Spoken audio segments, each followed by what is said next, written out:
Salam Bapak Ibu, Saudara dan Saudari, sahabat-sahabat garam dunia yang terkasih. Dalam kitab Keluaran yang kita baca dan renungkan hari ini,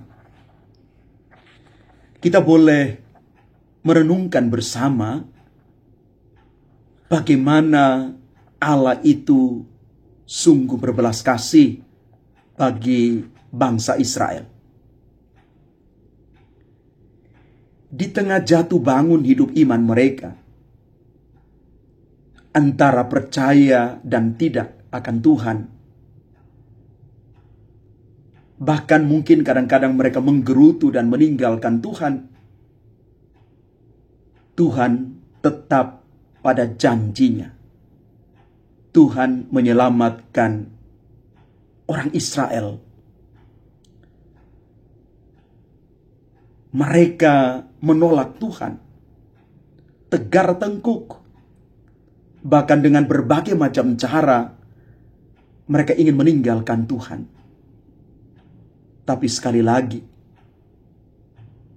bangsa terpilih ini tetap diselamatkan oleh Allah. Tuhan tetap menuntun mereka keluar dari tanah Mesir.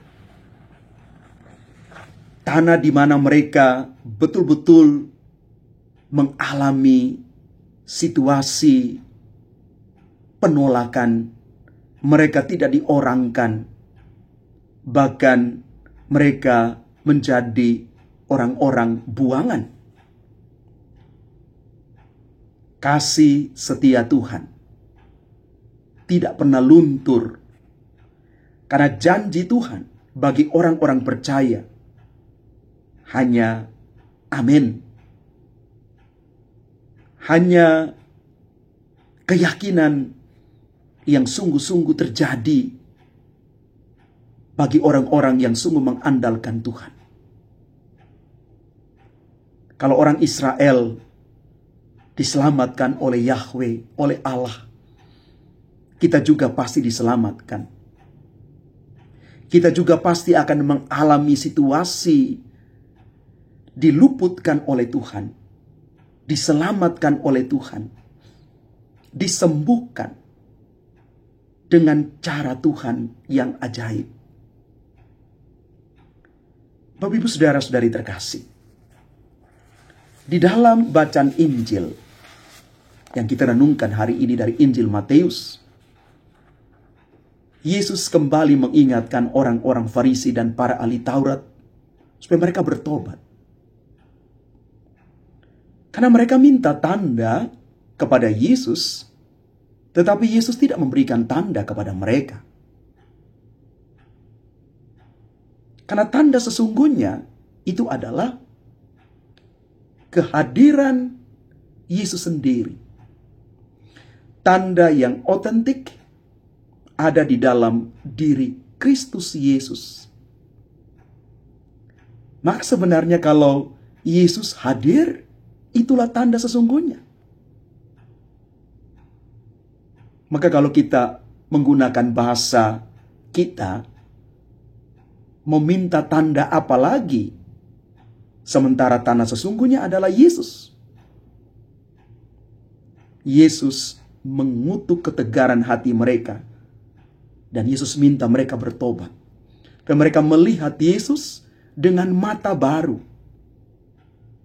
Bahwa Yesus sungguh-sungguh adalah Tuhan.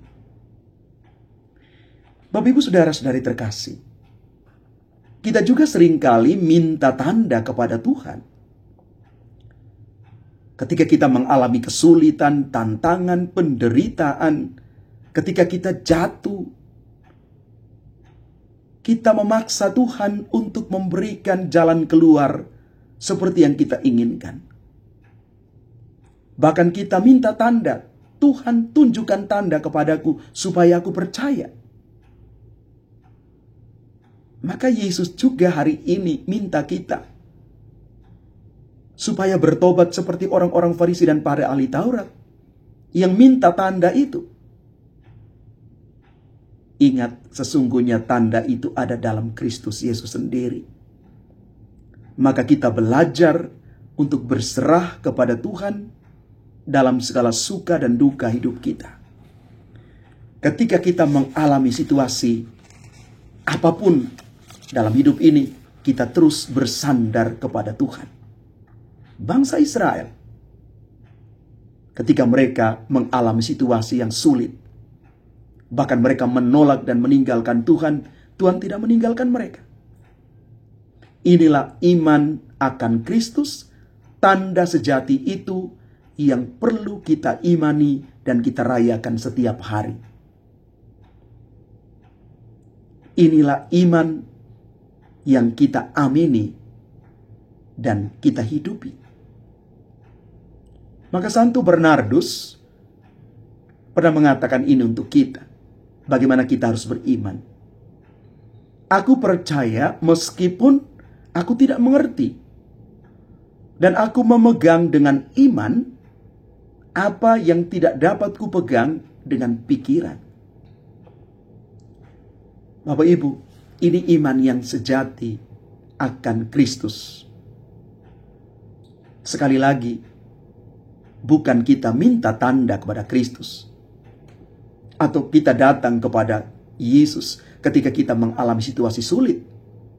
Tapi sekali lagi, dalam keadaan apapun, kita terus percaya dan yakin Tuhan menyelenggarakan yang terbaik untuk kita. Tuhan memberkati kita sekalian. Amin.